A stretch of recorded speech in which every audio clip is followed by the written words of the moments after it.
खुदावंद यीशु के ज़िंदा अज़ीम और जलाली नाम में आप सबको सलाम। मैं खुदा की हादमा एस्टर नदीम बरकत आज आप सबके सामने खुदा की खिदमत के लिए हाजिर हुई हूँ। और मेरे असीसों, मेरा दिल खुदावंद की हुजूरी में खुदा की शुक्रगुजारी से भरा हुआ है कि खुदावंद हमारी ज़िंदगियों में बड़ी बड़ी शुक्रगुजारियों को कायम करता है। और मेरे अजीज़ों, कलाम में लिखा है, कलाम के मुताबिक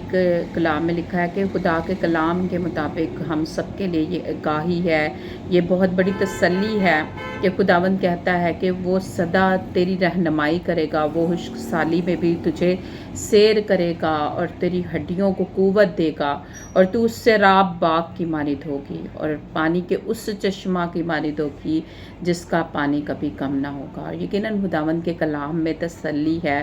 और खुदावंद के कलाम में ज़िंदगी है, और वो जो कह देता है वो करता है। यकीनन मेरे अज़ीज़ों, जो खुदा के कलाम पर ध्यान करता है वो भलाई को देखेगा, खुदा के कलाम में लिखा है। और मेरे अज़ीज़ों, मैं आज खुदा के कलाम में से पढ़ रही थी, पैदाइश में से, पैदाइश 3 बाब और उसकी 2 आयत में पढ़ रही थी कि औरत को किस तरह से अबलीस ने जो है सांप में से होकर जो है बहकाया, और उसके अंदर जो है उस फल को देखकर ख्वाहिश पैदा हुई, और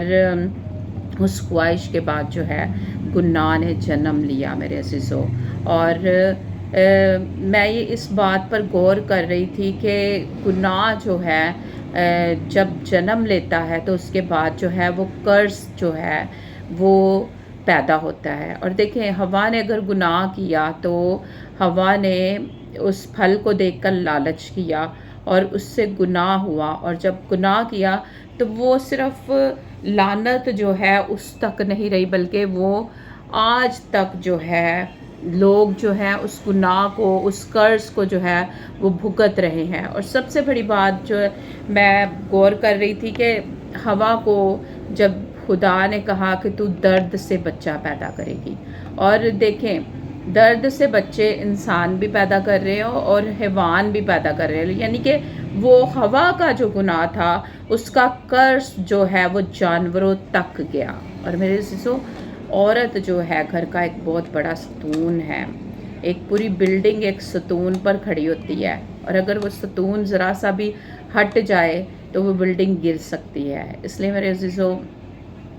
हमें इस बात के लिए बहुत ज़्यादा केयर करने की ज़रूरत है। और इसमें एक और चीज़ जो हवा के अंदर मैं गौर कर रही थी कि उसने नाफरमानी की, उसने खुदा के कलाम की तरफ ध्यान नहीं दिया। खुदा ने कहा था कि तू बाग के हर दरख्त का फल खा सकती है लेकिन उसका नहीं खाएगी, लेकिन अबलीस ने उसी बात को लेकर उसको बहकाया, और उसने खुदा के कलाम को प्रायोरिटी देने की बजाय, अहमियत देने की बजाय उसने अबलीस की बात को सुना। मेरे अज़ीज़ों, आज भी ऐसा ही होता है कि जब खुदा कलाम करता है तो साथ जो है अबलीस भी बहुत सी ऑप्शंस दे देता है आपको, बहुत से जो है बातें आपके कान में बताता है कि तू ऐसे नहीं ऐसे कर। खुदा कहता है कि ज़िंदगी दूंगा,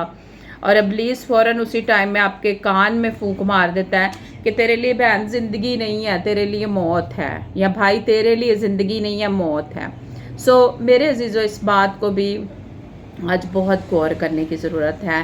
कि हम खुदा के कलाम को सुनकर उसकी कितनी ताबेदारी करते हैं, क्योंकि जो ताबेदारी में रहता है वही भलाई को देखता है। देखें, अगर हवा के थ्रू जो है उसने कलाम को रद्द कर दिया एक तरह का, और उसने इब्लीस की बात को माना, तो गुनाह पैदा हुआ, और गुनाह जो है वो जनरेशनल कर्स बन गया। मेरे अज़ीज़ों, इसी तरह मैं आपको बताना चाहती हूँ कि खुदा के कलाम को समझने की और उसकी ताबेदारी में आने की बहुत ज़्यादा हमें ज़रूरत है। इसी तरह देखें, अगर यहाँ पर हवा जो है वो गुनाह क्रिएट कर रही है अबलीस की बात को मानकर, तो एक जगह पर हम देखते हैं कि मरियम, मुकद्दस मरियम जो है उसने खुदा के कलाम को गौर से सुना,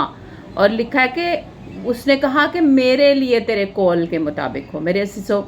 और उसने वो इस दुनिया में निजात को लाने का सबब बनी। खुदावंद ने उसके लिए भलाई ही भलाई को पैदा कर दिया। सो